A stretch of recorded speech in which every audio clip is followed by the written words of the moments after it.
किशोर कुमार ही क्या, किसी भी गुलकार को फिल्म की कहानी से कोई सरोकार नहीं होता। लेकिन किशोर कुमार से किसी ने पूछा कि हिदायतकार ऋषिकेश मुखर्जी की फिल्म अभियामान की कहानी के बारे में इन्हें मालूम है, तो गुलकार अदाकार ने लाइल्मी जाहिर की। इन्हें तो बस ये पता था कि इस फिल्म में अमिताभ और जिया बच्चन शामिल हैं, जिन्होंने हाल ही में शादी की थी। किशोर कुमार अब तक अभियामान के लिए 2 गीतों की नगमा सराई कर चुके थे। इनमें एक गीत मीत ना मिला रे मनका, दूसरा तेरे मेरे मिलन की था। नगमा निगार मजरूह सुल्तानपुरी के दिलों को उदास करते बोलों पर धुन मौसीकार सचिन देव बर्मन ने तरतीब दी थी।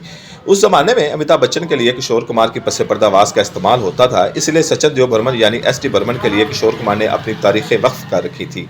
फिल्म नगरी में ज़ेर तकमील अभियामान का बड़ा चर्चा था, लेकिन किशोर कुमार के कान उस वक्त खड़े हुए जब एक वाकफकार से कहा, ज़रा फिल्म की कहानी तो किसी से मालूम कर लें। अब गुलकार ने सोचा कि ज़रा गुन तो लें, इसलिए अभियान से जुड़े एक दोस्त से जब उन्होंने फिल्म की कहानी सुनी तो उन्हें बताया गया कि यह कैसे जोड़े की कहानी है जिसमें शोर गुलकारी के मैदान में गैर मामूली कामयाबी हासिल करता है। ऐसे में उसकी शरीक सफ़र भी गुलकारी का आगाज़ करती है तो वो शोहर को पीछे छोड़ देती है, और एक वक्त ऐसा आता है कि शोहर को बेगम की कामरानियाँ देकर सासे कमतरी होने लगती है, और फिर इख्तलाफात जन्म लेते हैं और दूरियां ऐसी आती हैं कि निगाही नहीं राहें भी बदल जाती हैं। ज़ाहिर तो किशोर कुमार को इस कहानी में कुछ अचंभे की बात ना लगी, लेकिन फिर जब उन्होंने ठंडे और पुरसकून दिलो दिमाग से गौर किया तो उन्हें इसे दास्तान में कुछ अपनाइयत सी महसूस हुई। किशोर कुमार को लगा ये तो उनकी और उनकी पहली बीवी रोमा गाहा तकरोता की कहानी है, वही रूमा जिनसे उन्होंने कैरियर के रूज में 1950 में ब्याह चाया था। रूमा अदाकार ही नहीं गुलकारा भी थी, जिन्होंने बंगाली और हिंदुस्तान में कई फिल्मों में अदाकारी के जोहर दिखाए, जबकि गुलकारी में भी वो अपना मुकाम बना चुकी थी। किशोर कुमार रूमा की यह शादी सिर्फ 8 साल तक ही कायम रही, जिसका अख्तिताम एक बेटे अमित कुमार के होते हुए तलाक पर हुआ।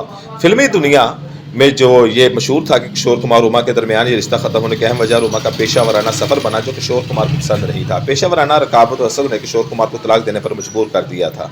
फिर इसी तरह मधुबाला से इनकी अचानक शादी पर भी खासा एतराज़ किया गया था। कहा तो ये भी जाता है कि ये जानते हुए कि मधुबाला की ज़िंदगी के दिन कम रह गए हैं, इससे शादी किशोर कुमार ने सिर्फ शोहरत के हसूल के लिए की थी। अब अमिताभ बच्चन जिया बच्चन की इस फिल्म अभियामान में अपनी निजी ज़िंदगी से मिलती जुलती कहानी जानकर किशोर कुमार के तन बदन में आग ही लग गई हो। गोया के एस टी बर्मन और ऋषिकेश मुखर्जी की बहुत इज्जत करते थे, लेकिन किशोर कुमार को एहसास हुआ कि अभियान इनकी ज़ाती ज़िंदगी में मुदाखलत है।